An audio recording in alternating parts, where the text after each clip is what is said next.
¿no? Claro que sí, ¿no? Eso habíamos comentado nosotros, ¿cierto? Así es. Miss, ¿me podría pasar como anfitrión, por favor? Gracias. Claro, las tumbas en forma de bota, ¿cierto? Así es. ¿Qué más, chicos? ¿Qué más? Cuéntame, cuéntame. Pregunta, a nivel artesanal, los bicus también habían elaborado algo más, aparte de las Venus frías. ¿Qué más habían elaborado los bicus? Cuéntame, cuéntame. ¿Qué más habían elaborado? Pregunta, ¿los bicus produjeron o no produjeron vasijas? Habla. Sí, ¿no? Claro, de carácter negativo, ¿no? Recuerden ustedes que la cerámica negativa significa que van a pintarlo y encima le van a echar ¿qué cosa? ¿Qué le echaban encima?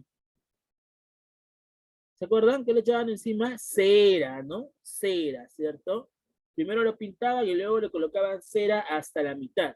A eso se le conoce como la cerámica negativa, ¿no? Muy bien, así es, chicos. Habíamos comentado también que con respecto a los bicus, ellos van a elaborar los huacos silbadores. ¿Se acuerdan de los huacos silbadores?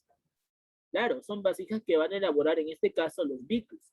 Y también recuerden que los huacos eróticos no solamente le corresponden a los mochi, ya que los diseños de los huacos eróticos o huacos sexuales más famosos, más destacables, le corresponden a la cultura bicus, ya que allí se encontraron justamente estas muestras.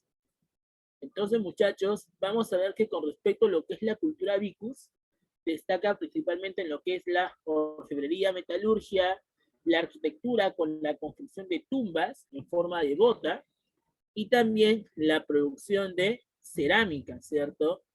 La cerámica de los bicus también justamente va a ser muy destacable y además pues esta cerámica va a servir bastante de influencia para qué cultura. ¿Qué cultura vamos a ver el día de hoy? Para la cultura Chica. moche o mochica. Así es. Muy bien. Entonces, vamos a ver por aquí lo siguiente. ¿Listo? Vamos a colocar por aquí el primer desarrollo regional. A ver, chicos, pregunta, ¿qué vendría a ser la palabra desarrollo regional? ¿Alguien sabe qué significa la palabra desarrollo regional? ¿Qué viene a ser la palabra desarrollo regional? A ver. ¿Qué dicen por aquí? No sé, profesor.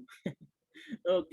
Chicos, la palabra desarrollo regional hace referencia a las culturas puente, o también conocido como las culturas del primer intermedio, o las culturas regionales o estados regionales.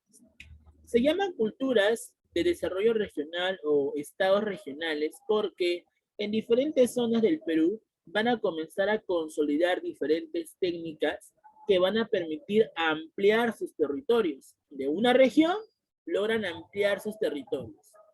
Muchas de estas culturas dentro del primer intermedio van a ser militaristas y también teocráticas, conocidas como reinos o señoríos. Los moches, por ejemplo, van a comenzar a situar todo lo que es la costa norte, van a ir incluyendo diferentes culturas que anteriormente se habían desarrollado. Por ejemplo, los bicus van a ser incluidos por los moches. La cultura cupisnique también fue incluida por los moches. La cultura virú, la cultura salinario, gallinazo, también van a ser incluidas por los moches.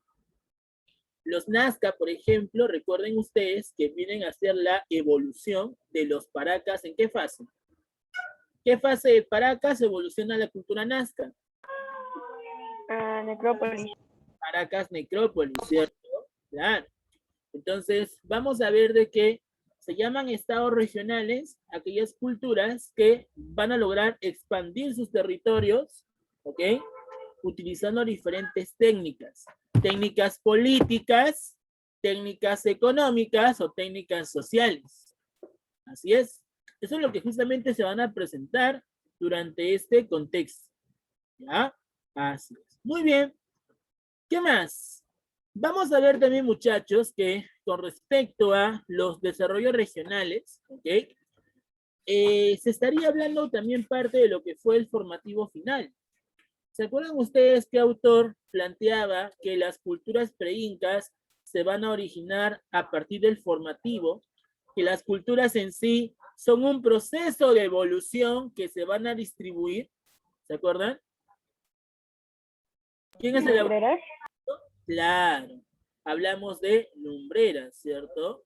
Recuerden ustedes que Lumbreras es aquel autor que plantea que las culturas preincas se van a desarrollar gracias a la evolución de estas, gracias a un proceso conocido como el formativo, y que durante ese formativo las culturas van a utilizar técnicas agrícolas para producir sus alimentos.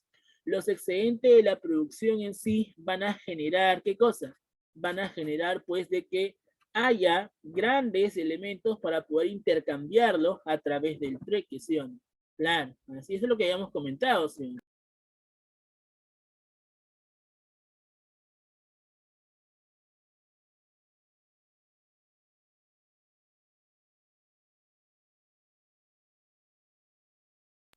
Ok, chicos, ¿no? Entonces, eso es lo que nosotros habíamos comentado, ¿cierto? Así es. Ahora, recordemos nosotros también, muchachos, que Lumbreras nos habla acerca de la difusión y la expansión de la cerámica, ¿cierto? Ya que la cerámica es un resto material que caracteriza, representa una sociedad determinada, ¿cierto? Eso también lo plantea justamente Lumbreras. Lumbreras nos habla también acerca de sociedades jerarquizadas, divididas en clases, en sectores. Encontramos ahí en muchos estados clasistas. Entonces, todas estas características económicas, políticas, sociales y biológicas, como el control de sacerdotes, y tras el desprestigio de estos son los militares quienes van a gobernar junto con los sacerdotes, se estaría dando el proceso formativo. Lumbreras hace un pequeño paréntesis, hace una pequeña inclusión acerca de que aquellas culturas que lograron originarse en una región y logran expandirse, se les va a considerar o se les va a denominar como los desarrollos regionales. En este caso vamos a incluirnos con el primer desarrollo regional. Y cuando hablamos acerca del primer desarrollo regional, según Lumbreras, nos estamos refiriendo al primer intermedio, según la división de John Rowe. Recuerden ustedes que las culturas preincas van a ser divididas bajo varios conceptos. Para Lumbreras, las culturas preincas se establecieron a través del formativo, ¿ok? Y a través de los desarrollos regionales. Horizontes. Ojo, Lumbreras. Decimos que... De John Rowe son los horizontes. Lumbreras. Lumbreras. Lumbreras divide las culturas en el formativo y los desarrollos regionales. John Rowe es aquel que divide las culturas en horizontes e intermedios. Cuidado, ¿eh? Cuidado, por ahí se han chispoteado, creo. ¿Ya? Cuidado con eso. Claro, John Rowe es el que plantea la división de horizontes intermedios. Para Lumbreras, las culturas preincas se dividen en el formativo y los desarrollos regionales. Cuidado con eso, ¿ah? Ok. Listo. Entonces, ya hemos explicado una pequeña introducción acerca del por qué se le conoce a este tema como el primer desarrollo regional. Y en este periodo del desarrollo regional encontramos a culturas como el caso de los Moche, Nazca, los Lima, por ejemplo, Huarpa, Tiahuanaco, ¿ok? Todas estas se van a desarrollar, se van a originar durante este contexto.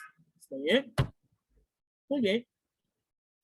Vamos a ver por aquí ahora en estas imágenes. ¿Qué podemos apreciar en estas imágenes, por ejemplo? ¿No? Aquí nos damos cuenta, vasijas, por ejemplo, podemos apreciar diferentes vasijas, ¿verdad?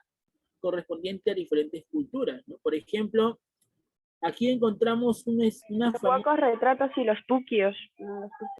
Claro, acá podemos apreciar, por ejemplo, este famoso huaco retrato, que es una muestra de la cerámica de los moches, ¿cierto?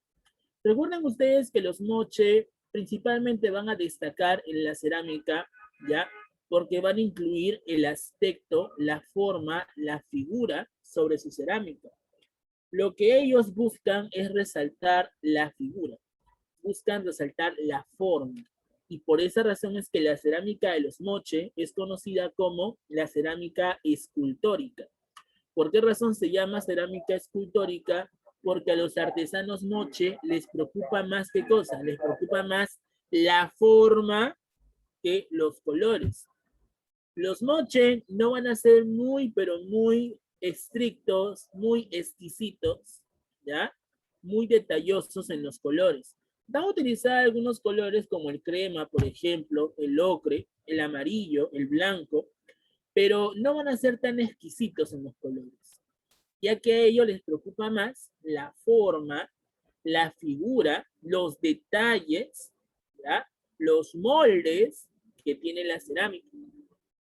Y en otros restos de cerámica de los Moche se van a incluir algunas escenas mitológicas. Y por esa razón es que la cerámica de los Moche, que incluso ha sido una pregunta de la Universidad Nacional Mayor de San Marcos, decía, ¿qué características tiene la cerámica Moche? Y la respuesta es que la cerámica fue realista porque los huacos retratos representan la realidad de la sociedad, cómo estaba conformada la sociedad, qué aspecto físico tenía la sociedad. Y también se conoce la cerámica como pictográfica. ¿Por qué?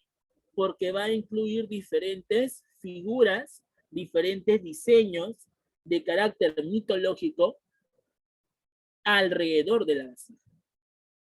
Por eso que la cerámica de los Moche se presenta por ser realista, por los huacos retratos, y pictográfica porque representa estas escenas.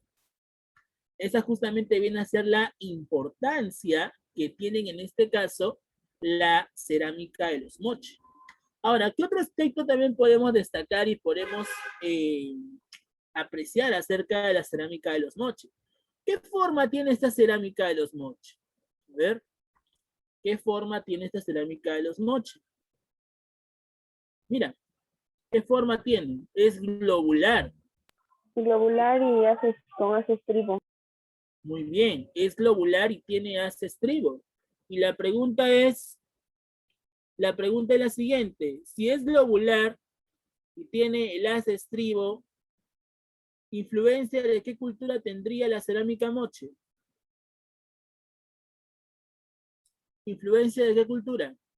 ¿Qué cultura también anterior a los Moche utilizaba la forma globular con haz estribo? Habla. ¿Nada?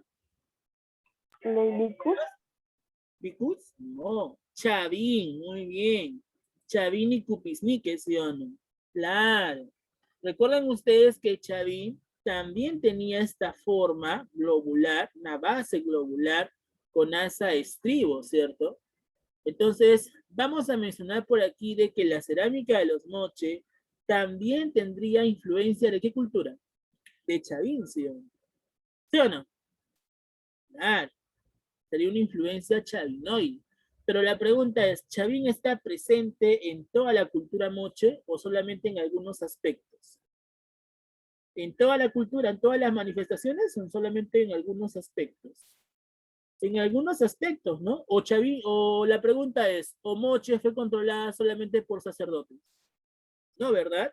Recordemos que los Moche, al igual que otras culturas del intermedio temprano, no van a ser gobernadas por sacerdotes. No se habla de teocracias netamente, sino se menciona de diferentes estados que van a ser controlados por curacas o señores. Entonces vamos a ver que en algunos aspectos se va a presentar ciertas influencias con respecto a lo que fue Chavín. ¿Sí es? ¿Ya? Claro que sí. Muy bien. Ahora, en la otra imagen también podemos apreciar otro tipo de cerámica, ¿no? La pregunta es, ¿cuál es la diferencia entre la primera vasija con la segunda vasija? ¿Cuál es la diferencia entre la primera y la segunda? Uno es hace estribo y el otro es hace puente. Claro, uno tiene el asa estribo y el otro tiene el asa puente, ¿no? Y además la base es diferente. Acá la base es globular y aquí la base, ¿cómo es? Acalabazada, ¿cierto? Claro. ¿A qué cultura le habrá pertenecido esta vasija? Que tiene asa puente con dos picos y también tiene Nazca. claro, ¿no? Ya recordaste que la cerámica de los Nazca presentaba justamente esos detalles, ¿no? Ahora, ¿se acuerdan ustedes cómo se llama la técnica donde los artesanos buscaban, pues, resaltar mucho la figura, las representaciones de la cerámica, le daban bastantes detalles, finos detalles, le daban pues unos acabados bastante resaltantes? ¿Cómo se llama esa técnica donde primero se colocaba la cerámica hecha, o sea, el molde listo al horno, y luego de que salía del horno se pintaba para darle estos detalles? ¿Cómo se le conocía esa técnica? ¿La pre o la post cocción? ¿Cómo se conoce la técnica donde tú primero horneas el molde y después la pintas para darle diferentes detalles? ¿Pre o post? Post cocción, ¿cierto? Aquí encontramos la técnica de la post cocción, ¿sí? Claro. Ahora, otro detalle que va a destacar bastante con respecto a la cerámica de los Nazca es que ellos buscan tapar todos los espacios en blanco. ¿Y por qué razón? Por una técnica que ellos también van a Tienen presentar. miedo al vacío. Claro, justamente los Nazca evitaban el vacío. La técnica que ellos van a utilizar para bordear todos los espacios en blanco se le conocen como el horror al vacío. ¿Qué significa horror al vacío? No dejar ningún espacio en blanco.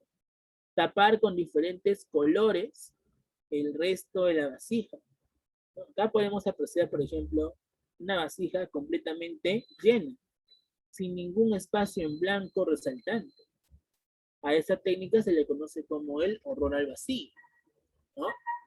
También la cerámica de los Nazca va a presentar ciertas figuras como sus dioses, ¿no? ¿Cómo se conocía, se acuerdan, a ese dios que tenía forma de felino y también tenía aletas, conocido también como el felino? ¿Con? Claro, estamos hablando acerca del dios Con, ¿cierto? Que para los paracas fue la principal deidad, y como los paracas en sí son la evolución de los Nazca, o las Nazca van a tener mucha influencia, ¿verdad?, formativa de los Nazca también van a venerar al mismo dios, al dios Con, y lo van a presentar en estas vasijas. ¿Se dan cuenta? Entonces, vamos a ver pues que en el intermedio temprano, con el primer desarrollo regional, los estados destacan en la parte ceramista, son conocidos como los grandes maestros artesanos por la elaboración de estas vasijas, de esta cerámica, la elaboración de restos orfebres y metalúrgicos, como el caso de los moche, con las vestimentas del señor de Zipán, ¿ok? También vamos a ver que las culturas del intermedio temprano son conocidas como sociedades hidráulicas. ¿Por qué razón? Porque van a crear diferentes proyectos que permitan aprovechar el agua del subsuelo y además así favorecer la producción de los alimentos, es decir, favorecer a la agricultura. Entonces, por esa razón, nos damos cuenta de que las culturas del intermedio temprano destacan por ser, por resaltar en la artesanía, conocidos como los grandes maestros artesanos, pero también las culturas del intermedio temprano destacan por haber construido, por haber elaborado estos proyectos hidráulicos, conocidos como técnicas, ¿no? Y unos ejemplos de estas técnicas hidráulicas vendrían a ser, pues, los huachaques, o las chacras hundidas, por ejemplo, los puquios, que eran reservorios de agua, ¿ok? Canales de irrigación, canales de regadío, ¿no? Hay un canal de regadío muy importante en la costa norte, conocido como el canal La Cumbre, que fue utilizada en la época de los mexicas. Ahora, ¿por qué razón muchas culturas del intermedio temprano van a elaborar estos proyectos hidráulicos? Hay una razón muy sencilla, es que tanto la cultura moche como la cultura nazca se van a ubicar ¿en qué región? Costa, sierra o selva. ¿En qué región se van a ubicar estas culturas? ¿En la costa, en la sierra o en la selva? ¿Qué región? En la costa, ¿verdad? Si son culturas costeñas, la pregunta es, ¿el clima será favorable para la producción de alimentos? ¿El clima será favorable para la producción de alimentos? No, ¿verdad? ¿Por qué razón? Porque sabemos que el clima en la costa es seco, desértico, ¿verdad? Entonces, como es seco y desértico, es necesario la elaboración de diferentes proyectos hidráulicos que permitan aprovechar el agua del subsuelo, el agua de los ríos y así favorecer a la agricultura. ¿Se encuentra? En eso justamente van a destacar las culturas del intermedio temprano. Así es. Otro aspecto importante que también va a caracterizar a las culturas del intermedio temprano es que van a ser gobernados por curacas o señores, como te comenté al inicio. ¿Quiénes son los curacas o señores? Los curacas o señores son aquellos gobernantes quienes tienen el control político y a la vez religioso. Como ya los sacerdotes han sido desprestigiados por el tema justamente de el gran fenómeno del niño que afectó mucho a Chavín, eso estaría generando justamente el problema.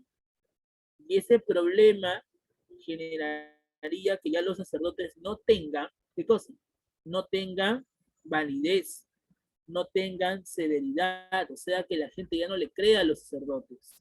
Y como ya no le creen a los sacerdotes, es ahí donde se viene justamente el desprestigio sacerdotal.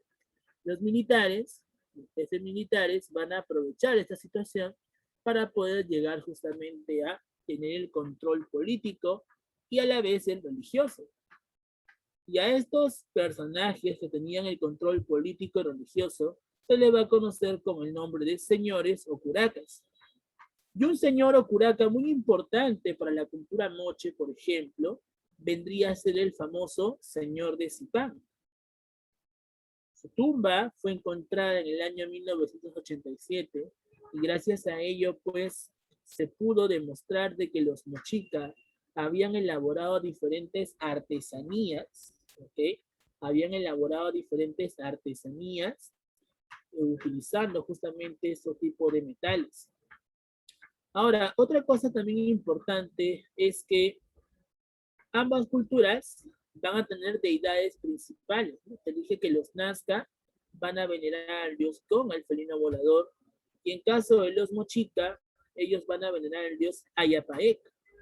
¿Quién era Ayapaec? Ayapaec fue una deidad muy importante, ya que durante su vida, según la mitología, según la leyenda, él buscaba el retorno del sol hacia la costa norte. El sol se había ocultado por el fondo del mar y mientras él viaja para buscar y retornar el sol, va a luchar con diferentes seres mitológicos. Se va a dar una gran lucha donde va a derramar mucha sangre.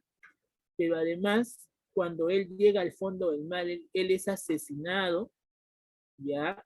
Pero a pesar de haber sido asesinado, logra regresar el sol a la costa norte. Y como él ya no podía estar entre los mortales, comenzó a vivir en el mundo de los dioses.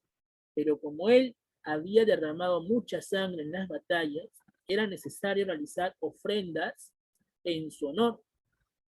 Y las ofrendas que se van a realizar en su honor vendrían a ser los sacrificios. En honor al dios Ayapaec se van a hacer sacrificios donde los esclavos eran degollados. Los esclavos eran degollados y al ser degollados, su sangre se va a vertir en una copa. Y esa copa de sangre era una ofrenda a favor del dios Ayapaec. La que bebía la copa de sangre en representación del dios Ayapaec era en este caso la sacerdotisa. Y una vez que la sacerdotisa bebía la copa de sangre, es ahí donde terminaba el rito, es ahí donde terminaba pues la celebración. ¿Ok?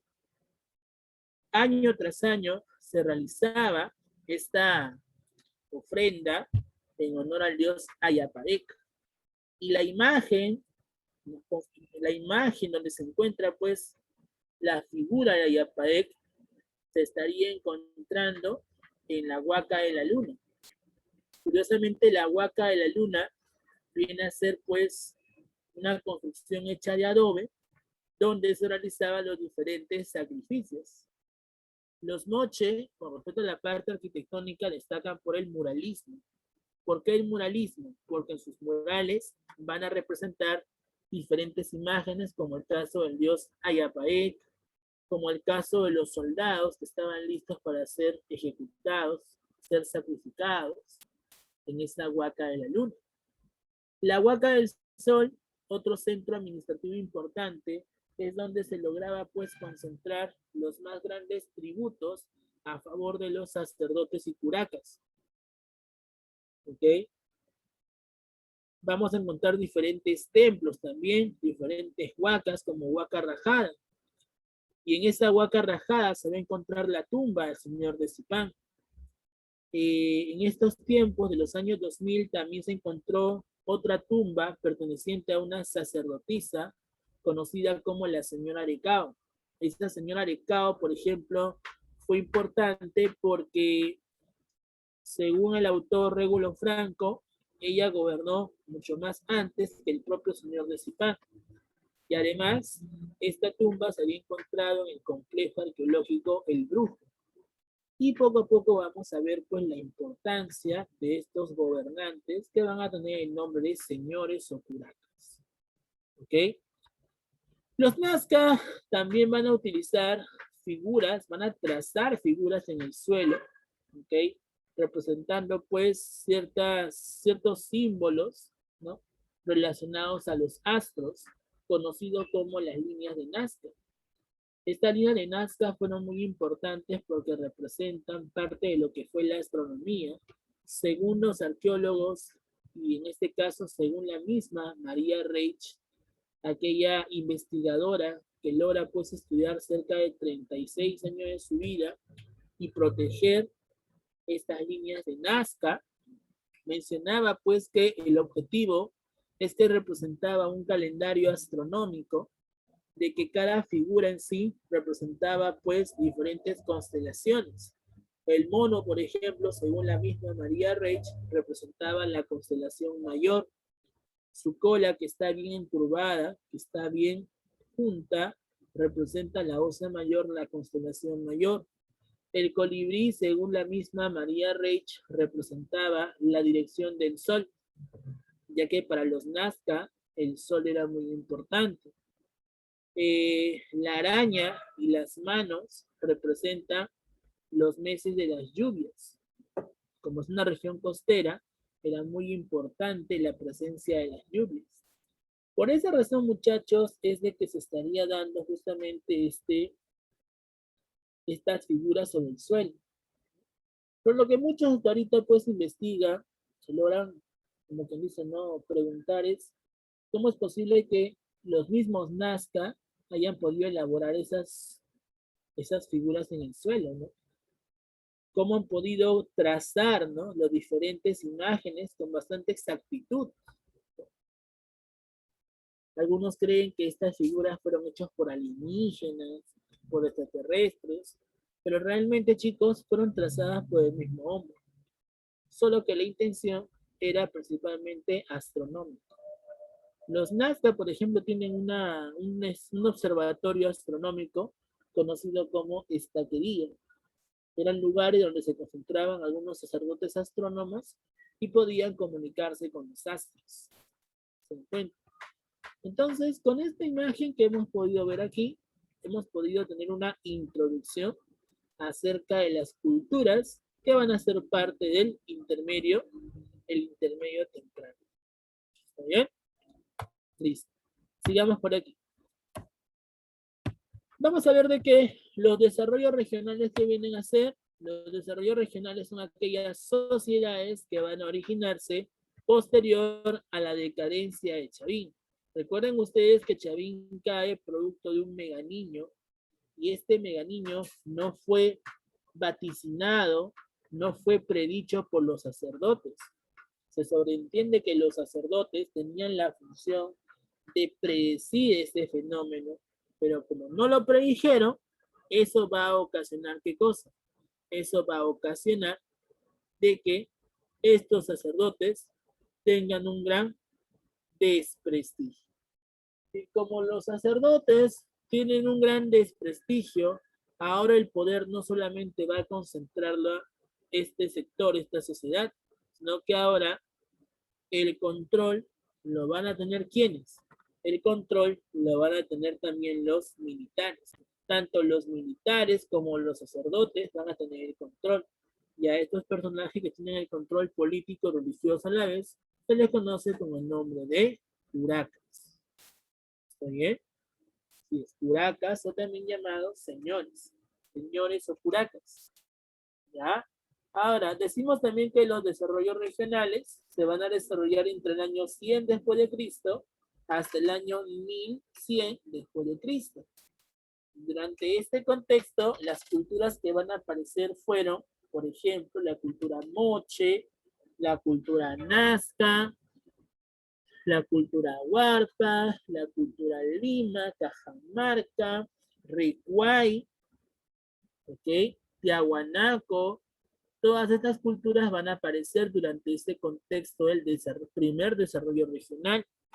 Pero el problema es que estas culturas del primer desarrollo regional o del primer intermedio van a caer cuando la cultura wari realice su expansionismo militar. Los wari logran expandirse desde la región de Ayacucho por casi todo el territorio andino, conformando las 3 regiones del Perú, costa, sierra y selva. ¿Y qué nombre recibían esas culturas que incluían costa, sierra y selva en sus nombres? Panoandinas. Claro, el nombre que recibe fue culturas panandinas.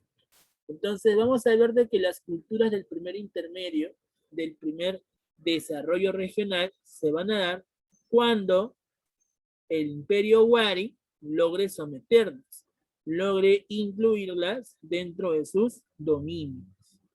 ¿Ok? Además, decimos que el mismo Lumbreras sostiene que este contexto es llamado también como la época de los maestros artesanos, por la elaboración de diferentes restos de cerámica, la metalurgia o orfebrería, escultura, como el caso de los Tiahuanaco, al elaborar pues los monolitos, Benet, el Ponce, el Fraile, mantos, telares como los Nazca. Recuerden ustedes que los Paracas son los grandes textileros, pero como los Nazca son un proceso de evolución de los Paracas, los Nazca también van a elaborar telares, van a elaborar diferentes mantos. A este proceso de elaborar diferentes artesanías, cerámica, metalurgia, escultura, textilería, se le conoce como la época de los grandes artesanos o grandes maestros artesanos. ¿Ok? Vamos a ver que en esta época las culturas van a ser gobernadas por sacerdotes y militares. La política sería teocrático-militar, pero también van a ser expansionistas gracias a la presencia de diferentes grupos o ejércitos militares, ¿sí? La casta sacerdotal ya no tiene todo el poder, sino que ahora depende también de los militares, ¿ok? Se habla también de una sociedad clasista, una sociedad que va a dividirse en sectores, en clases, donde la clase alta lo representaba el curaca, el siequish, y la clase baja lo conformaban los campesinos, los miembros del pueblo, y los esclavos. ¿Ok? Bien. Entonces, estas son las características con respecto al primer desarrollo regional. ¿Ok? Vamos a ver por aquí que también recordemos que el mismo John Rowe es aquel que plantea que las culturas del desarrollo regional son conocidas como el intermedio temprano. Recuerden ustedes que para John Rowe, estas culturas, que muchas de ellas van a aparecer en la costa, son conocidas como las grandes sociedades hidráulicas. ¿Por qué razón le dicen sociedades hidráulicas? Porque van a crear, van a construir diferentes proyectos, como el caso de los canales de irrigación, van a construir, por ejemplo, también puquios, reservorios de agua, para así aprovechar el agua del subsuelo y también de los ríos. A todo este proceso se le conoce como la ingeniería hidráulica. Los más grandes ingenieros hidráulicos de esta época fueron los Nazca. Los arquitectos e ingenieros Nazca son aquellos que destacaron más por la elaboración de estos proyectos. ¿Ok? También se van a caracterizar por ser especialistas artesanales, por elaborar diferentes restos de cerámica, como el caso pues de los Moche, los Nazca. Por eso que a esta época también se le dice como la época de los grandes maestros artesanos.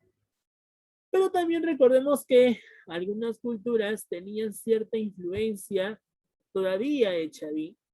Por ejemplo, ¿qué influencia recibe Moche en la cultura Chavín? ¿Qué influencia recibe la cultura Moche de la cultura Chavín? Su cerámica.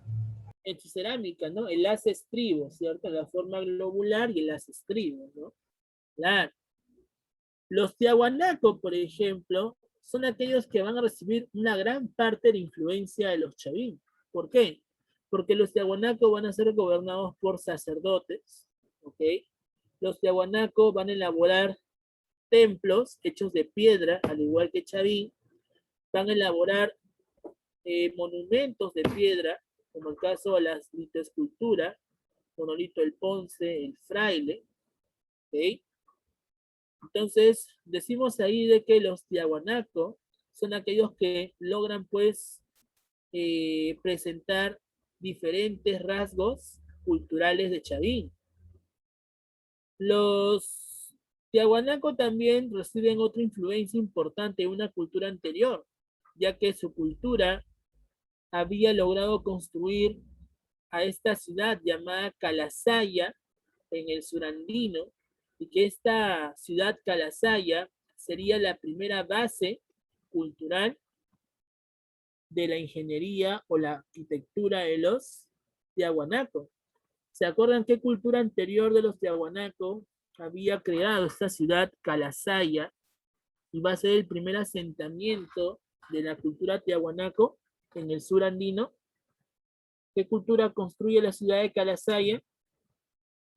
¿Se acuerdan? Los Pucará, ¿ya? Los Pucará. Los Pucará son aquellos que logran justamente edificar esta ciudad de Calasaya. Qué curioso que el templo que se va a edificar por los tiahuanaco en esa ciudad se llamaría Calasasay. Qué curioso, ¿no? Entonces vemos aquí de que los tiahuanaco reciben bastante influencia de Chavín, pero también cierta influencia de los Pucará. ¿Ya? Eso es lo que va a pasar. ¿Ok? Muy bien. Entonces, con esto pasamos ahora a lo siguiente. El gran investigador y descubridor de muchas culturas de esta época vendría a ser el señor Max Uhle. Recuerden ustedes de que Max Uhle fue aquel arqueólogo que planteaba pues la teoría inmigracionista.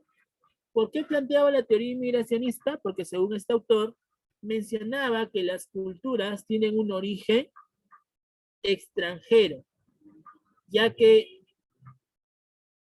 los habitantes de la cultura azteca y maya van a migrar hacia el sur y durante su migración van a difundir sus diferentes conocimientos, sus diferentes aportes culturales, como por ejemplo las pirámides truncas.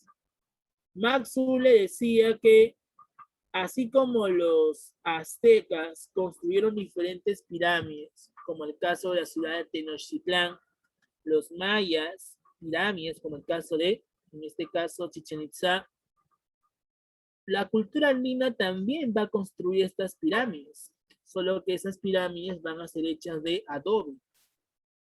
Y esas pirámides van a recibir el nombre de huacas, centros administrativos, como la Huaca del Sol, la Huaca de la Luna, la Huaca Rajada, la Huaca del Cabo Viejo. Acá en Lima, chicos, también tenemos pirámides, solo que a estas pirámides se la denomina como huacas. Te vas nomás a San Miguel, a Maranga, y ahí vas a encontrar diferentes huacas.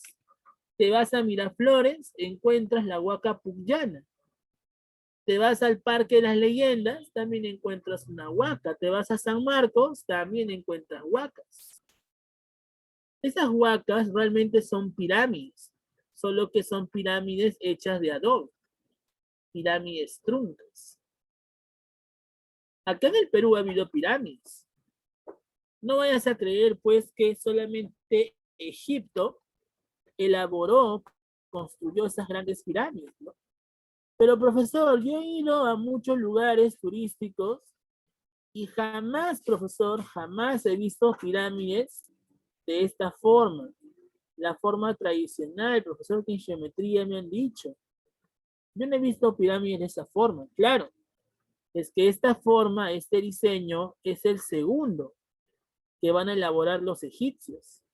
La primera forma de pirámides que van a elaborar los egipcios son de esta forma, que tienen como una especie de escaleras, que algunos lo van a llamar como templos escalonados. La primera pirámide, por ejemplo, de los egipcios, la pirámide de Saqqara, fue construida de esta forma. Tenía diferentes bases. Y a estas bases se le conocen también como templos escalonados. Esta figura es la primera que se va a elaborar con respecto a las pirámides. Y esa figura la tienen las huacas que están aquí en el Perú. Pero luego los egipcios van a sobresalir más en el arte, van a sobresalir más en los diseños geométricos y van a presentar esta base plana. ¿Ok? Y es por esa razón que las pirámides de Keops, Kefren y Miserinos vienen a ser pues esas pirámides más representativas y más conocidas justamente de ese contexto. Entonces, muchachos, vamos a ver de que las pirámides que tenemos aquí en el Perú tienen la primera forma, la forma escalonada. Esta es la primera forma que tuvieron las pirámides en el mundo. La segunda forma o el segundo diseño obviamente no lo vamos a encontrar aquí en el Perú, pero la primera forma sí. Entonces, por esa razón, muchachos, vemos pues de que Max Zull estaba en lo correcto. La presencia de huacas corresponde a las pirámides truncas que él justamente sostenía con respecto a la inmigración que tenían las culturas andinas. Fue producto de la inmigración la presencia de estas pirámides. También Max Zull mencionaba de que otro aporte importante fue la presencia de sacrificios. La cultura azteca, por ejemplo, la cultura maya, realizaban diferentes sacrificios en honor a los dioses. Los mayas, por ejemplo, sacrificaban a los esclavos, a los rehenes, en la pirámide de Chichén Itzá, en honor al dios Kukulcán. Y al igual que eso, también los moche, los chimú, también realizaban grandes sacrificios en honor a los dioses. La mitología, por ejemplo, de la cultura Lambayeque Ocicán, nos menciona, nos habla de que probablemente unos migrantes que venían del norte trajeron esta influencia importante y que estos migrantes que venían del norte serían migrantes mayas. Entonces, vamos a ver que la presencia de templos, a lo que nosotros le decimos huacas, para Max Zull vendrían a ser pirámides truncas. Y que a esas culturas que van a tener mucha influencia de las sociedades mesoamericanas como los mayas y los aztecas, se les estaría conociendo con el nombre de proto. La cultura moche, según Max Zull, fue conocida como proto-chimú. La cultura nazca, por Max Zull, fue conocida como proto-nazca. Proto significa copia, influencia. Y eso es lo que justamente sostiene Max Zull con estas culturas costeñas. Para Max Zull, el origen de la cultura andina se dio en la costa. Y a partir de la costa se estaría difundiendo por el resto de sociedades. ¿Se dan cuenta? Eso es lo que plantea Max Zull. Maxu le decía que Moche vino a ser una cultura proto porque recibe mucha influencia de sociedades mesoamericanas. Y Maxu le decía denominarla como proto-chimú. ¿Se dan cuenta? Eso es lo que estaría pasando. ¿Ya? Muy bien. Y una de esas pirámides o huacas más importantes que tendría la cultura moche vendría a ser la Huaca del Sol, por ejemplo. ¿Ya? Muy bien. Vamos a hablar entonces de más detalles con respecto a la cultura moche. ¿Qué significa la palabra moche? ¿De dónde proviene la palabra moche? Según los autores, la palabra moche proviene de la lengua que ellos mismos hablaban. Los arqueólogos y autores mencionan que la palabra moche proviene de la palabra muchik. ¿Por qué muchik? Porque la lengua que se hablaba en la costa norte era la lengua muchik. Y producto de la lengua muchik, de ahí proviene justamente el término moche. ¿Te das cuenta? Claro. La lengua que se hablaba en la costa norte fue la lengua muchik. Y de muchik proviene la palabra moche. Muchik, mochica, muchik, moche. Tiene bastante coincidencia. ¿Te das cuenta? Entonces el término moche o mochica proviene de la lengua que hablaban en la costa norte. ¿Qué lengua hablaban en la costa norte? El muchik. ¿Se dan cuenta? Nunca se han dado cuenta, muchachos, que las personas que vienen del norte, por ejemplo los piuranos, tienen un dejo diferente a los demás. El dejo de los piuranos es diferente a los de Tumbes, a los de La Libertad, Lambayeque, ¿ok? Es diferente. ¿Por qué razón? Porque aún todavía se conserva algunos restos, algunos rezagos de la lengua muchica. Y esta lengua era hablada en el norte. Los incas, por ejemplo, con el expansionismo militar de Pachacútec, obligaron que todos los habitantes del imperio hablaran el quechua, para así identificarse con el imperio. Pero el detalle es que, a pesar que a ti te obligan a hablar una lengua, tú naciste con una lengua, y esa lengua no va a morir. Por eso que todavía se conservaban algunos pobladores que todavía hablaban el muchico. ¿Te das cuenta? Los españoles, cuando invadieron el Tahuantinsuyo, obligaron a que los habitantes, los indígenas, tenían que hablar el español. Pero a pesar que era obligatorio, ellos todavía conservaban su lengua madre. Entonces vemos pues que todavía hay algunos rezagos de la lengua muchica. No se ha extinto totalmente. Para que una lengua se extinga, ya tiene que ver bastante con su población. Si todas las personas que hablan el español desaparecen, entonces el español se extingue. Si todas las personas que hablan inglés desaparecen, entonces se extingue. Para que una lengua se extinga, tiene que ver bastante con su población. ¿Ya? Así es. Eso es lo que va a pasar. Muy bien. Vamos a ver que el tiempo con respecto a lo que es la cultura moche o mochica se estaría dando entre el 200 al 700 después de Cristo. ¿Ya? La ubicación geográfica exacta de esta cultura es toda la costa norte. Los mochica no tuvieron un centro específico, ¿ya? No tuvieron un lugar base que sea pues la capital de su reino, porque los mochica o los moche van a organizarse a través de la Confederación de Estados, unión de diferentes reinos, ¿ok? Pero se menciona que probablemente La Libertad sea el lugar importante porque en La Libertad se va a encontrar la tumba del señor de Zipán. ¿Y quién es el señor de Zipán? El señor de Zipán viene a ser el siequish más importante y resaltante de esta sociedad. El señor de Zipán destaca por haber, pues, justamente gobernado esta región, este valle, y además haberse encontrado pues diferentes restos de metales pertenecientes a este contexto.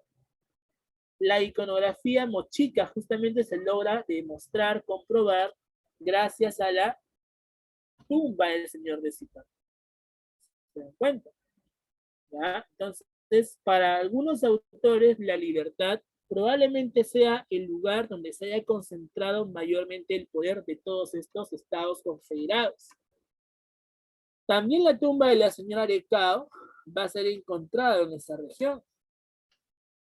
Entonces, vemos pues de que al encontrarse ambas tumbas, probablemente la libertad sea el lugar principal donde se haya concentrado mayormente el poder. ¿Se dan cuenta? ¿Sí? Eso es lo que justamente estaría pasando. ¿Ok? Así es. Ahora, vamos a ver también aquí de que el descubridor de la cultura moche, ¿quién sería? ¿Quién es el descubridor de la cultura moche? ¿Qué autor hablaba de que los moches son producto de la inmigración? ¿Qué autor hablaba? Max Zulu, ¿no? Claro. Acá hablamos acerca de Max Zulu. Por eso decimos que el descubridor de la cultura moche sería Max Zulu. ¿Qué más? Mencionamos también de que la sociedad, ¿ok? Y la política que va a gobernar la cultura moche sería un estado teocrático militar. Sería conocido también como señorío o reino, ¿ok? ¿Por qué decimos señorío o reino? Porque fue un conjunto de estados confederados. Fue una unión de diferentes reinos. No hubo un imperio, sino una confederación de reinos o señoríos. ¿Ok? Así es. ¿Qué más? Fue una sociedad esclavista, obviamente, porque había diferentes clases. Fue dividida en sectores. Fue jerárquica, por supuesto que sí. ¿Ya? Bien. Con respecto a lo que es la economía, vamos a ver de que los moche o mochica destacaron bastante en la agricultura. La pregunta es, para poder haber desarrollado la agricultura, ¿qué tuvieron que construir? ¿Qué tuvieron que crear los moche o mochica? ¿Qué crearon? Canales de, claro, ¿no? Canales de regadío, acueductos, ¿verdad? Así es. Y gracias a eso, los moche produjeron diferentes alimentos, como el maíz, por ejemplo, el payar, el frijol, la calabaza, ¿ok? Pero también los moche, como se encontraban en la costa, obviamente se encuentran muy cerca al mar, también van a destacar en lo que es la pesca. Y para poder haber desarrollado la pesca, tuvieron que utilizar los caballitos de totora. Estos caballitos de totora van a ser creados por ellos mismos, van a ser embarcaciones artesanales. Y gracias a esos caballitos de totora, ellos pudieron pescar. También los moche en la parte económica destacan en el comercio porque ellos intercambiaban productos a través del trueque. Viajaban con esas embarcaciones por el mar e intercambiaban productos, intercambiaban pescado, por ejemplo, por otros alimentos que no tenían los habitantes de la costa. ¿Se dan cuenta? Entonces, la economía de los moche destaca por ser agrícola, pesquera y comercial. En la parte religiosa decimos que los moche divinizaban, veneraban a ¿qué dios? El dios Ayapaec. ¿Quién era el dios Ayapaec? El dios principal, conocido también como el degollador, porque en su honor se realizaban los sacrificios. ¿Cierto? Ya. Y vamos a ver que la cultura moche o mochica estaría cayendo producto del expansionismo de los wari. ¿Ok? Recuerdan ustedes que los wari van a expandirse sobre la costa, sierra y una ceja de selva y se van a conformar como una sociedad panandina. que estaría dentro del segundo horizonte, o también llamado como el horizonte medio. ¿Está bien? Listo. ¿Qué más? Aquí, por ejemplo, podemos ver la parte económica de los moches. Por ejemplo, ahí vemos la construcción de estas chacras hundidas, conocido como los huachaques. Los huachaques eran unas excavaciones en la tierra, ¿sí? Y una vez que realizaban las excavaciones, hundían toda esta zona del agua subterránea. Con el agua subterránea hundían esta zona, y sobre estas chacras emposadas van a sembrar sus alimentos. Incluso también van a sembrar a la totora. La totora es una planta que crece en estos humedales. Y gracias a eso, ¿ok?, se producían estos caballitos, conocido como caballito de totora. Hasta el día de hoy se sigue utilizando los caballitos de totora. En Huanchaco, por ejemplo, en Trujillo, todavía hay pescadores artesanales que utilizan sus caballitos de totora. La totora, cuando lo secaban, lo tejían, y luego de tejerlo, elaboraban sus propias embarcaciones. Y así se realizaba la pesca. ¿Se dan cuenta? ¿Obtenían mariscos? También obtenían mariscos. ¿Ok? Pero también comerciaban. Lograban intercambiar diferentes productos a través del trueque. Entonces decimos por aquí de que la economía de los moches fue agrícola, por haber elaborado estos canales y estos huachaques para así producir sus alimentos; pesquera, porque gracias a los caballitos de totora podían obtener peces; y además es comercial porque intercambiaban productos. Por acá me dicen, pescaban en el lago Titicaca. Pregunta, ¿los moche habrán llegado al lago Titicaca? Si se supone que los moches se encuentran en la costa norte, ¿los moches habrán llegado al lago Titicaca? Nada que ver, ¿cierto? Nada que ver. En el lago Titicaca encontramos a otras poblaciones como los uros, los puquines. Ellos son los que pescan en el lago Titicaca. Pero si estamos hablando de los moche, hablamos acerca del mar costeño, del mar del norte. ¿Está bien? ¿Sí? Ok. Entonces, ¿cómo se llamaban? Ah, te confundiste con Trujillo y Puno. ¿Y por qué? Porque Trujillo y Puno están en diferentes lugares. Trujillo está en el norte y Puno está en el sur. Aparte, Trujillo es costa y Puno es sierra, sierra alto andina. Bueno, entonces, chicos, ¿se entiende qué son los huachaques? ¿Qué son los huachaques? Son las chacras hundidas en la costa. Y gracias a esas chacras hundidas en la costa, se podían producir diferentes alimentos. Un canal de regadío importante que se encuentra en la costa norte, por ejemplo, vendría a ser el canal La Cumbre, que hasta ahora existe y fue utilizada por los mochica en esa época. ¿Ok? Muy bien. Listo. Con respecto a lo que es la sociedad, ya te dije que la sociedad fue esclavista y estratificada. ¿Por qué esclavista? Porque hablamos de esclavos. Estratificada porque fue dividida en clases, fue clasista. Hay clases. La clase alta la representa el Siekish, el Alaek y los sacerdotes, mientras que la clase baja lo conforma el pueblo y los esclavos. Claro que cada base tiene sus diferentes nombres, ¿no? Por ejemplo, encontramos aquí a los Fix, los Fixi. ¿Quiénes son los Fixi? Los Fixi son los guerreros o soldados. ¿Ya? Ellos son los Fixi. Después encontramos a los Paraenc. ¿Quiénes son los Paraenc? Los Paraenc vienen a ser los campesinos, artesanos. Los paraenc vienen a ser los campesinos y artesanos. ¿Ok?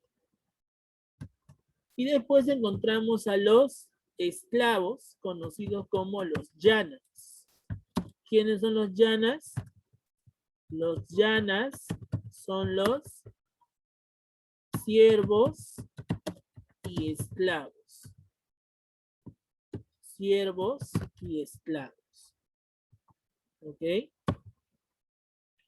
Entonces, aquí encontramos a los grupos que conformaban el pueblo. Los Fixil, que son los guerreros o soldados. Los Paraenc, que son campesinos y artesanos. También encontramos en los Paraenc a los pescadores. Pescadores, campesinos, artesanos, agricultores. Y los llanas vendrían a ser ¿quiénes? Los llanas vienen a ser los sirvientes. El pueblo. En este caso, la gran mayoría del pueblo está conformado por paraenc y llanas. ¿Sí? Mientras que los demás lo conformaban los fixil, guerreros, ¿ok? Los sacerdotes, el siequish y el alaec. Ahora, acá también tenemos que hacer una pequeña diferencia. ¿Quién es el siequish? El siequish es el gran señor de un valle. ¿Ya?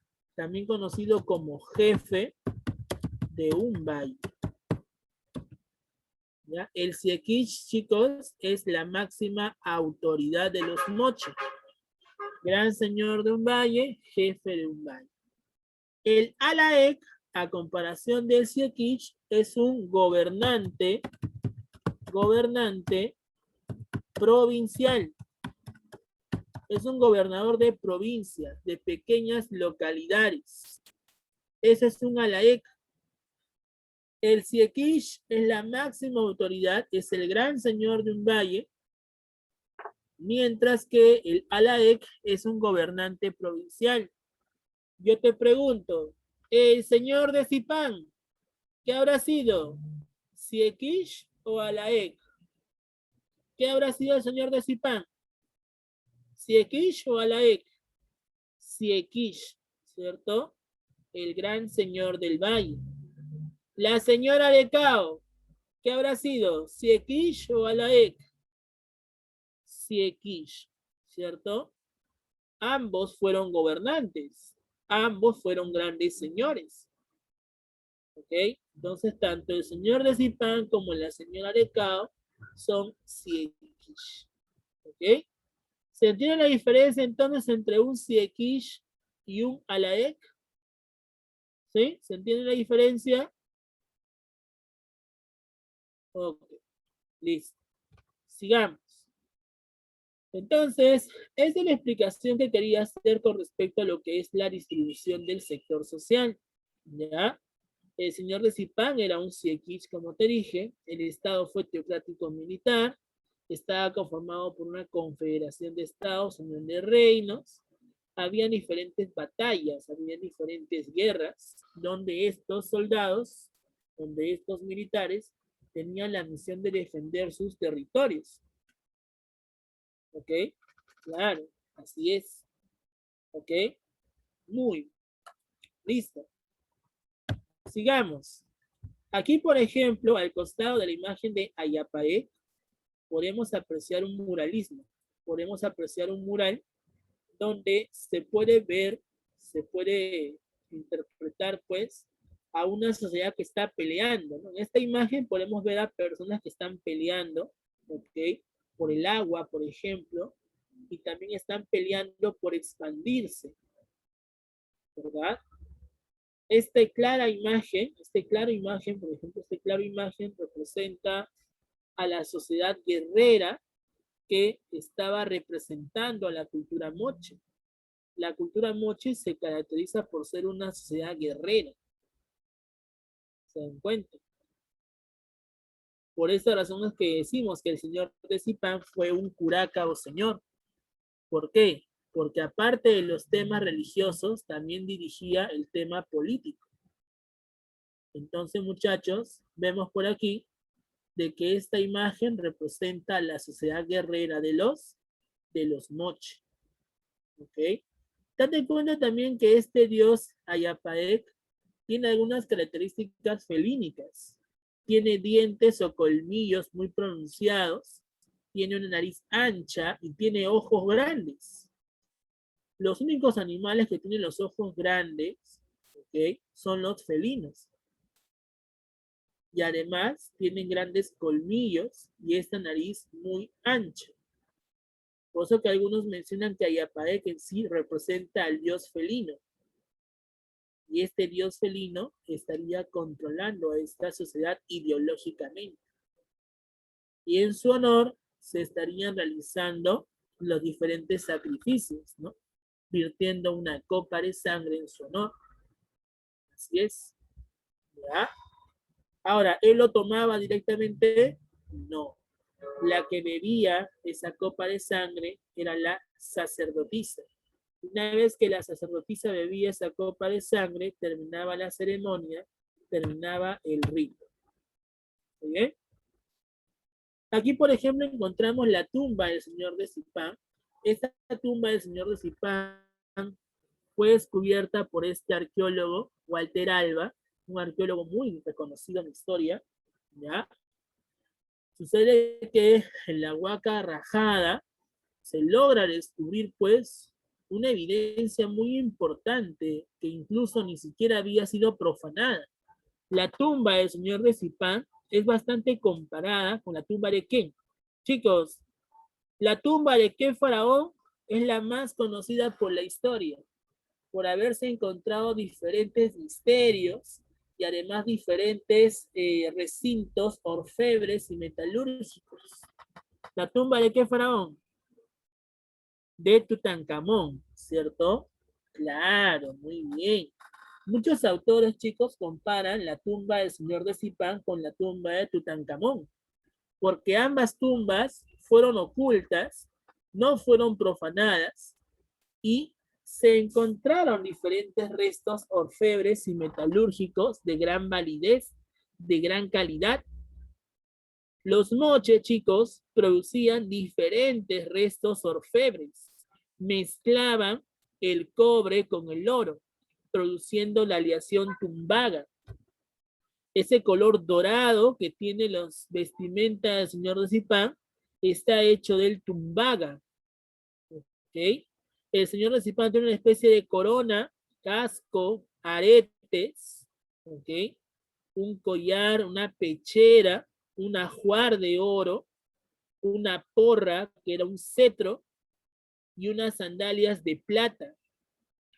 Todo esto era la vestimenta del señor de Zipán. Y esas muestras representan la importancia de la orfebrería y la metalurgia. Los Moche fueron grandes orfebres y metalúrgicos por haber elaborado estos restos. Y gracias al descubrimiento de su tumba se pudo confirmar esto, se pudo corroborar esta teoría. ¿Se dan cuenta? ¿Ya? Gracias a Walter Alba se pudo demostrar esta teoría. Hasta 1987 se creía que la tumba del señor de Zipán pues fue la única más importante de toda la historia antigua. Pero lo curioso es que en el año 2006, o sea, prácticamente en nuestros tiempos, ¿ya?, se descubre una tumba más. Y esa tumba le correspondía ¿a quién? Le correspondía a la señora Cao. Así es. Y esta señora de Cao, al igual que el señor de Zipán, también era una curaca. Le decían señora, no porque está casada, sino porque es una curaca. Dirige la parte política y a la vez religiosa. Esta señora de Cao se estaría encontrando en la Huaca de Cao Viejo, en el complejo arqueológico El Brujo, por este arqueólogo llamado Régulo Franco. Curiosamente, él encuentra esta tumba, ¿ya?, Y la señora Arecao tenía un ajuar de oro, hilos de oro, báculos que sostenía en sus manos, que representa pues la dualidad, el control político y religioso, y diferentes restos también hechos de la aleación tumbaga. Al costado de su momia, la señora Arecao tenía diferentes siervos, esclavos, que fueron enterrados justamente para que les sirvieran en el más allá. El señor de Zipán igual tenía esclavas para que le sirvieran en el más allá, esclavos y esclavas. ¿Se dan cuenta? Los faraones también eran enterrados con sus esclavos, con sus siervos más fieles. Profesor, Para que, disculpe, ¿y cómo hacían eso? O sea, ¿los enterraba en el mismo ataúd o diferente ataúd juntos? no. Lo que pasa es que una cosa es el ataúd y otra cosa es la tumba. Para que me entiendas, voy a ver una pantalla, ¿ya? No te preocupes, no te preocupes, está bien que preguntes. Eso significa bastante interés en el curso. A ver. Ya. Por ejemplo, ¿no? Una cosa es el ataúd. Una cosa es el ataúd, o sea, el féretro, ¿ya? Y otra cosa es la tumba. La tumba es todo el espacio. Acá está el ataúd de la señora Arecao y alrededor se encuentran las tumbas de sus siervos, la tumba de sus esclavos y esclavas, ¿ya? También se van a encontrar diferentes vasijas, cerámica, ¿ok? Así como los faraones, ¿no? En la tumba del faraón, por ejemplo, se van a encontrar diferentes vasijas donde se colocaban sus órganos, su cerebro, su corazón, sus, como quien dice, ¿no? Todas sus vísceras, para que si es que el faraón regresara del más allá, pueda retornar al mundo de los vivos. ¿Ok? Habían algunos animales que también se van a encontrar en estas tumbas. Entonces, una tumba es todo el espacio donde se encuentran los diferentes féretros, los diferentes sarcófagos. ¿Me entienden la diferencia entre una tumba y un féretro o un ataúd? ¿Sí? Este es un ataúd y esto es una tumba, que es todo el espacio. ¿Se entiende? ¿Sí? ¿Se entiende, hijo? Ok, Sí, profesor. ok, listo. Profesor, Entonces, dime, una pregunta.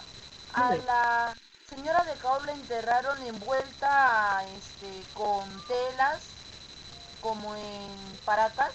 No le envolvieron en telas, pero sí le colocaron diferentes restos de metal. Ahí, mira, ve, ahí está la imagen. Mira. En la Profesor, imagen, disculpe, dime. y una pregunta. Ujú. ¿Y hasta ahora, actualmente, dónde se encuentra esa tumba? Esa tumba se encuentra en el complejo arqueológico El Brujo, en el distrito de San José, en La Libertad. ¿Sí? Profesor, Ahora, dime. una pregunta. ¿La tumba de la señora de Cao se encontraba bajo tierra o sobre, como una casa? No, bajo tierra. La tumba se encuentra bajo tierra. Ujú. Así es. ¿Alguna pregunta más? ¿Alguna pregunta más, chicos? Profesor, ¿y Dime. ella, la señora de Cao, era enterrada sola en un féretro o era enterrada con alguien más? Como te digo, su féretro, su ataúd, se encontraba ella sola, pero alrededor de su tumba están sus esclavos, sus siervos, algunos de sus familiares. ¿Ok? ¿Ya? Así es. Se puede ver con total normalidad en el museo, ¿cierto, profe? Bueno, en el Museo de la Nación, ¿ya? Está una muestra de la tumba de la señora Arecao, también del señor de Zipán, ¿ya? Los restos originales, claro que se encuentran en el mismo lugar, pero las copias han sido traídas aquí al Museo Nacional de Lima.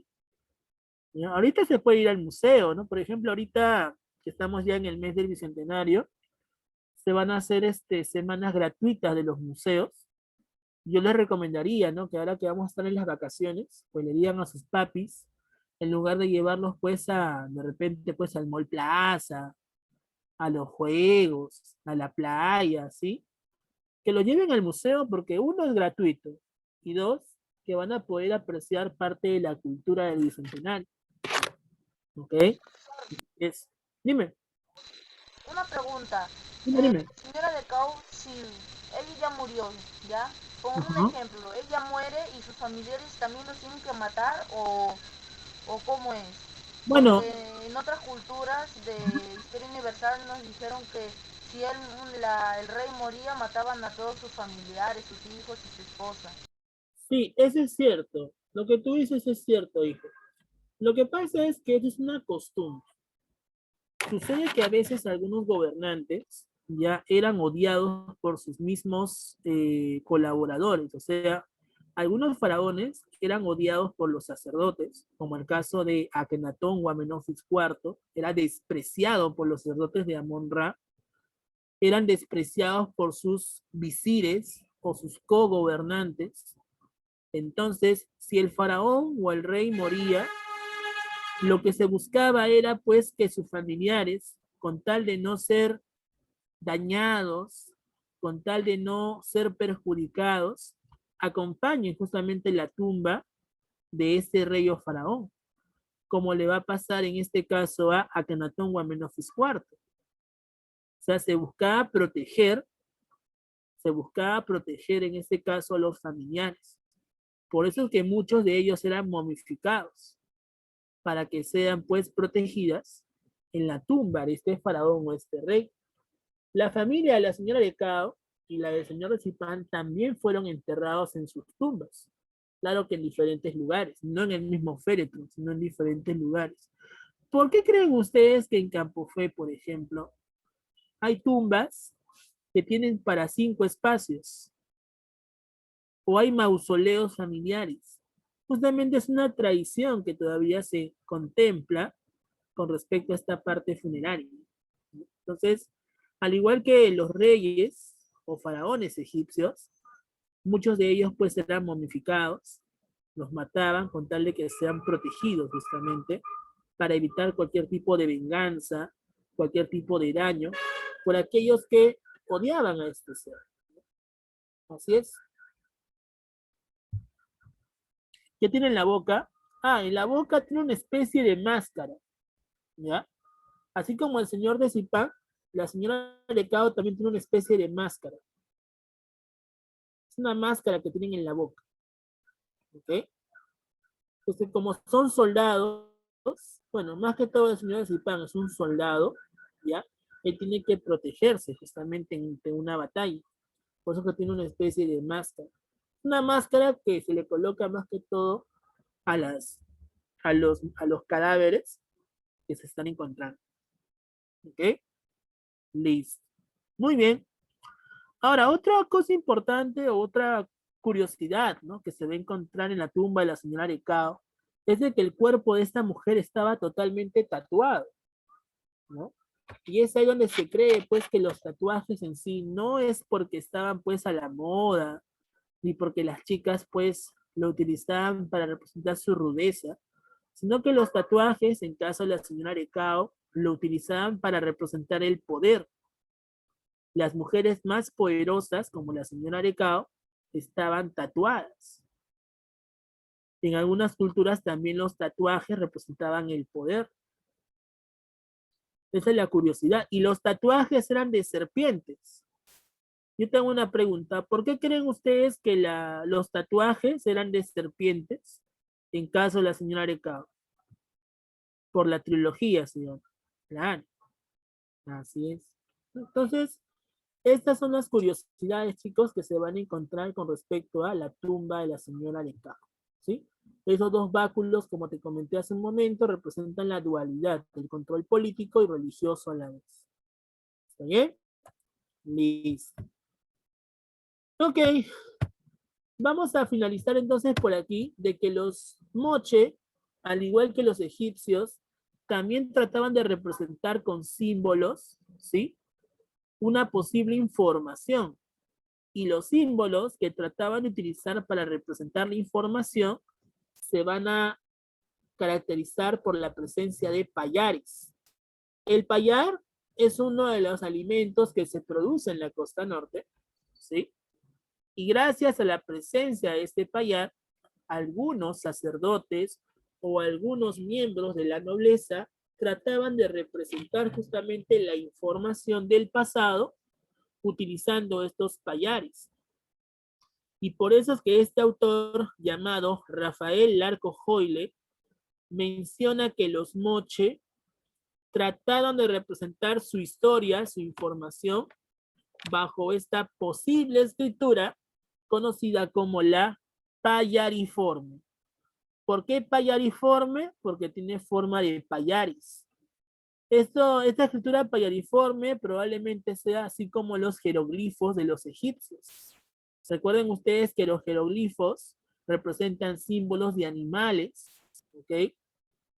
Y estos símbolos pues son tradicionales, pero muy difíciles de interpretar. Tienes que ser un egiptólogo para poder pues interpretar los jeroglifos, porque así nomás no se pueden interpretar.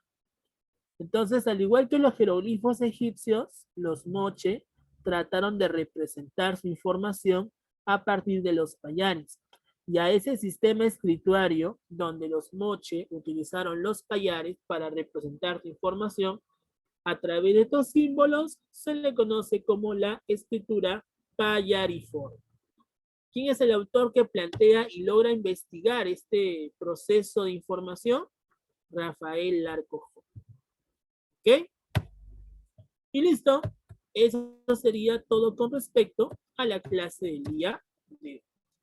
Chicos, la próxima semana vamos a ver las manifestaciones culturales, cerámica, orfebrería, muralismo, ¿ok? Complejos, arquitectura, ¿ya? Y el fin de la cultura moche. Pero también lo dijimos al inicio de la clase, ¿no? Pregunta, ¿cómo finaliza la cultura moche? ¿Cómo finaliza la cultura moche? La cultura moche finaliza, ¿tras qué? Tras la expansión de los waris. Wari. Claro, tras la expansión de los wari, vamos a ver de que la cultura moche termina siendo incluida, ¿cierto? Termina cayendo bajo el control de estos, ¿verdad? Muy bien. ¿Listo, chicos? Entonces, ¿con qué otro nombre se le conoce el desarrollo regional, chicos? Intermedio temprano. Intermedio temprano, muy bien. Ponemos aquí entonces, intermedio temprano, o también conocido como el primer intermedio. ¿Ah? Muy bien. Listo. Ya tenemos la respuesta de la número 2. Sigue. Número 3. ¿Qué cultura dominó a las sociedades del intermedio temprano? ¿Qué cultura incluye a todas las culturas o sociedades del intermedio temprano? Al expandirse, ¿qué culturas someten a los moche, a los nazca, a los tiahuanacos, los wari? Muy bien.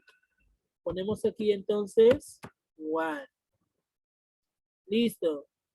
Siguiente, 4. ¿Quiénes gobiernan en un estado teocrático militarista? Los sacerdotes y los militares. Claro. No, pero ¿cómo se llama? ¿Cómo se llama el gran señor? El señor de Zipán. No. ¿Cómo se le Ahí conoce? Rafael. Siekish. Muy bien. Siekish. O también llamado como el gran señor. Gran señor del valle. Siekish o gran señor del valle. ¿Está? 5. ¿Por qué destaca el periodo de los maestros artesanos? ¿Por qué destaca el periodo de los maestros artesanos? Ponemos acá, por haber elaborado diferentes piezas de cerámica, orfebrería,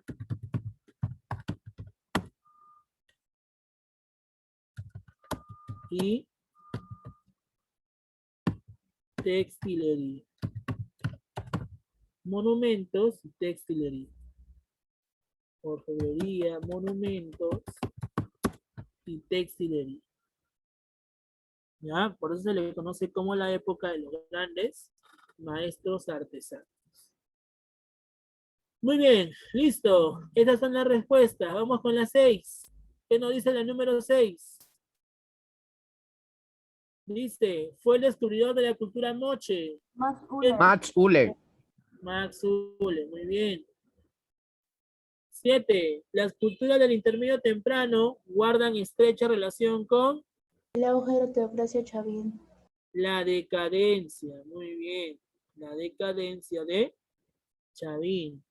Sigue. Siguiente pregunta. La 8, ¿qué nos dice? El más importante centro administrativo moche fue. ¿Cuál fue el centro administrativo más importante? La Huaca del Sol. Dice administrativo, ¿eh? Ojo. 9. Es considerado un jefe del valle entre los moche. Ya lo dijimos. ¿Cómo se llama, chicos? Siequich. Siequish. Muy bien. Último. Fue parte de la causa de la caída de los moche. ¿Por qué cayeron los moche? La expansión de los Wari. Expansión de los Wari. Expansión de los Wari. Muy bien. A ver qué pasó aquí. Dice, profesor, una pregunta. Debido al alto grado de especialización del avance agrario, la sociedad del intermedio temprano, ¿con qué otro nombre? Ya lo dijimos, pues. Ya lo dijimos. Se les conoce también como el primer intermedio o intermedio temprano, desarrollo regional o estados regionales. Ya lo dijimos hace un momento. ¿Sí? Listo. Ok, chicos. Entonces, eso sería todo con respecto a lo que es el día de hoy. Pasamos directamente al temático. ¿Ya? Todos al temático, por favor. Todos al temático. Y eso sería todo por el día de hoy. Bien, chicos, vamos al temático entonces. Voy a revisar el tiempo. A ver. Vamos a ver por aquí.